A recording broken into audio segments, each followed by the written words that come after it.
Letu Fardana sudah rela melepaskan Ayu Ting Ting terungkap usai nyanyi lagu Niji.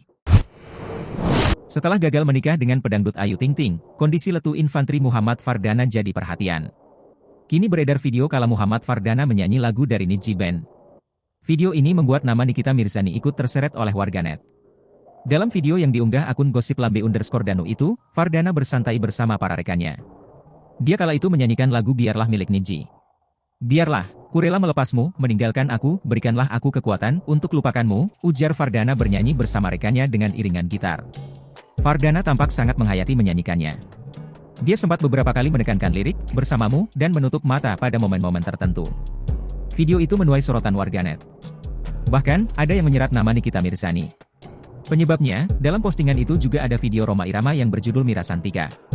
Mengingat, Nikita Mirzani menyentil judi online dan minuman keras kala ditanya penyebab Ayu Ting Ting batal menikah. Setelah gagal menikah dengan penyanyi dangdut Ayu Ting Ting, Letu Infantri Muhammad Fardana masih bertugas di Papua. Tepatnya, mantan tunangan Ayu Ting Ting itu bertugas di distrik Sugapa, Intan Jaya, Papua. Batal menikah, Muhammad Fardana sepertinya enggan muncul di publik. Bahkan, dalam postingan akun-akun TNI yang membagikan kegiatannya, Fardana tak muncul.